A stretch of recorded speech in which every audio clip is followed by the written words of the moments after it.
अस्सलामुअलैकुम। क्या हाल चाल है? उम्मीद करता हूँ कि सब लोग खैरियत से होंगे। तो आज का हमारा टॉपिक है, सी लैंग्वेज सीरीज़ हमने स्टार्ट की हुई है। तो आज का हमारा लेक्चर 4 है और हमारा टॉपिक है कीवर्ड्स। कीवर्ड्स क्या होते हैं सी लैंग्वेज में, ठीक है। तो क्वेश्चन हमारा 1 है, what is reserve keywords in C, ठीक है। तो कीवर्ड्स, तो इसका आंसर मैं दूंगा आपको। कीवर्ड्स आर प्री डिफाइंड, ठीक है। जो हमारे कीवर्ड्स होते हैं वो पहले से हमारे प्रोग्राम के अंदर प्री डिफाइन होते हैं, पहले से ही बने बनाए हमें मिल जाते हैं, ठीक है। बने होते हैं पहले से ही, डिफाइन होते हैं पहले से ही हमारे प्रोग्राम में वो।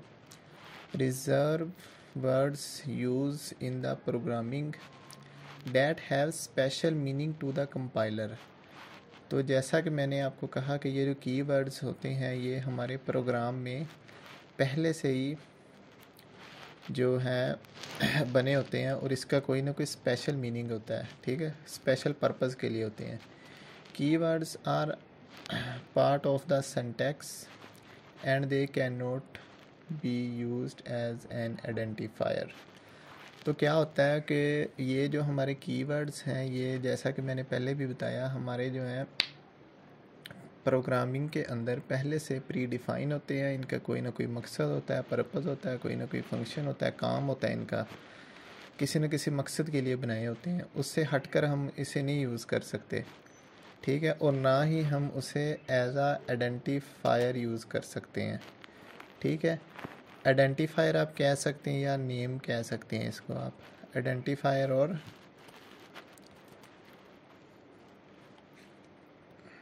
आइडेंटिफायर और नेम, ठीक है। अब इस आपको आगे बताना चाहूँगा कि there are 32 reserve keyword in C language. First में आ जाता है auto, double, int, struct keyword है, ठीक है। ब्रेक आ जाता है, एल्स आ जाता है, लॉन्ग आ जाता है, स्विच आ जाता है, यूनियन आ जाता है, रजिस्टर आ जाता है, इनम आ जाता है, केस आ जाता है, कैर आ जाता है हमारा, एक्सटर्न आ जाता है, रिटर्न आ जाता है, अनसाइन आ जाता है, short, float, const, void, volatile, signed, continue, for, go, default, size of, while, type of, static, if, do. तो ये सारे के सारे क्या हैं हमारे सी लैंग्वेज के अंदर जो है की वर्ड्स हैं ये, ठीक है। की वर्ड्स हैं ये, आप इनको देख के नोट कर सकते हैं, ठीक है। आपको ये याद करने की ज़रूरत नहीं है, बस आपको पता होना चाहिए कि कीवर्ड्स क्या होते हैं, ठीक है। अब आगे आ जाता है कि how to write keywords in C language. तो सी लैंग्वेज के अंदर हम कीवर्ड्स को कैसे लिखें, तो उसका सिंटैक्स ये है, पहले हमारा कीवर्ड आता है, उसके बाद हमारा आइडेंटिफायर आता है, इसको हम नेम भी बोलते हैं, ठीक है। तो एग्जांपल 1 है, जैसे कि हमने ऊपर पढ़ा है, ऊपर वाली लिस्ट के अंदर इंट मौजूद है। तो इंट हमारा क्या है? इंट हमारा कीवर्ड है, ठीक है। मनी, मनी क्या है? हमारा आइडेंटिफायर है, ठीक है। इसके साथ साथ आइडेंटिफायर इसको बोलेंगे या आपको इसको नेम भी बोल सकती हैं, ठीक है। डबल, डबल भी हमारा कीवर्ड है। अकाउंटेबल बैलेंस, ये क्या चीज़ है? ये इसके अंदर आइडेंटिफायर है, नेम है इसका, ठीक है। इस कीवर्ड का कोई नेम होता है। एग्जाम्पल 2 में आ जाते हैं। अब ये जो एग्जाम्पल 2 है, ठीक है, इसके अंदर क्या है? ये कैर है, हमने कैर लिया है, कैर सी। कैर इज़ अ कीवर्ड एंड जो सी है हमारा ये एक आइडेंटिफायर है और नेम है। एग्जाम्पल 3 है डबल, डबल के अंदर क्या है? Accountable balance. डबल क्या हमारा कीवर्ड है, अकाउंटेबल बैलेंस क्या आइडेंटिफायर और नेम है। तो ये तो इसकी एग्जाम्पल।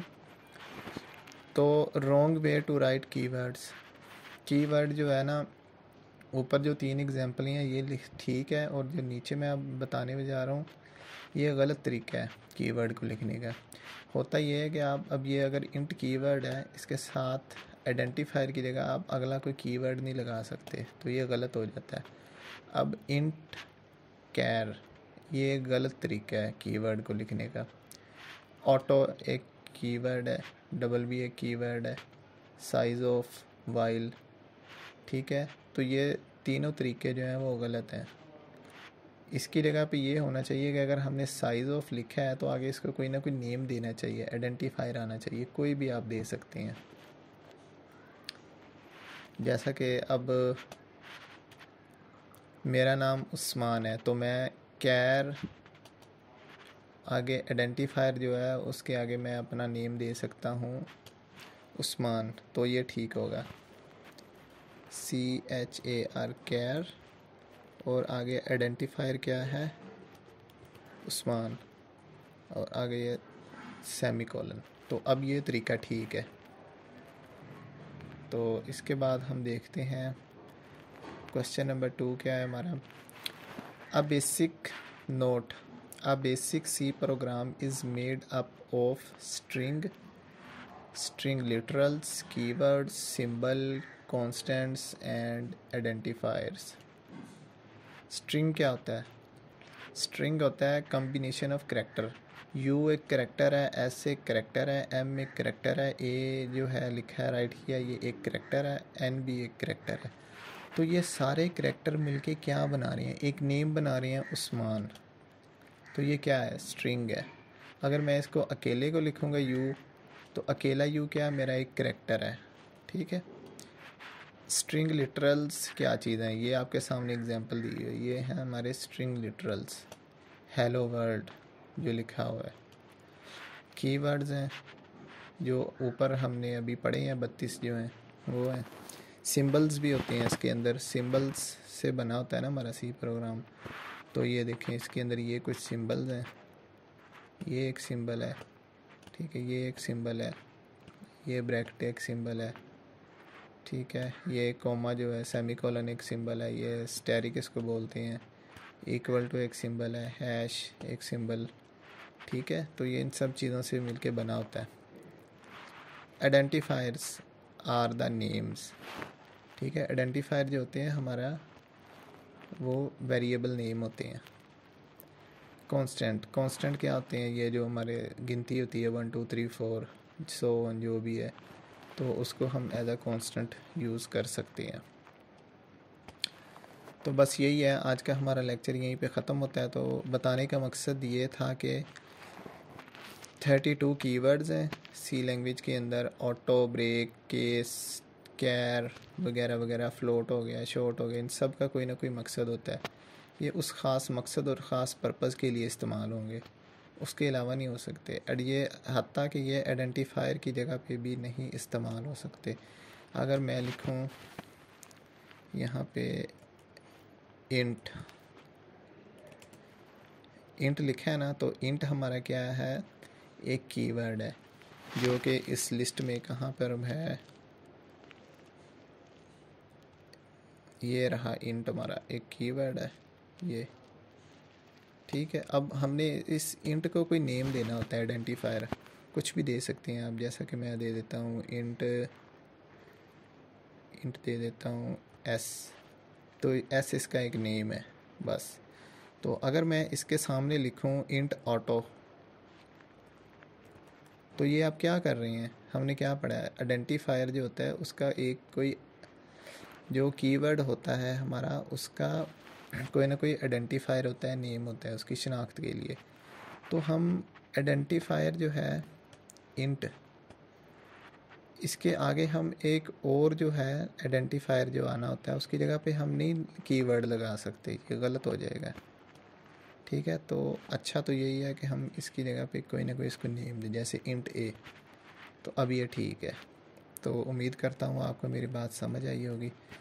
अगर आपको कोई क्वेश्चन हो तो आप कमेंट कर सकते हैं, ठीक है, तो मैं आपको रिप्लाई करने की कोशिश करूँगा। और अगर आप चैनल पे नए हैं, मेरी वीडियो को पहली बार देख रहे हैं, तो चैनल को सब्सक्राइब कर लें, बेल के आइकन को दबा लें ताकि हमारी लेटेस्ट अपडेट जो है आपको मिलती रहे। तो आज के लेक्चर के लिए बस इतना ही, मिलते हैं अगले लेक्चर में। अल्लाह हाफिज़।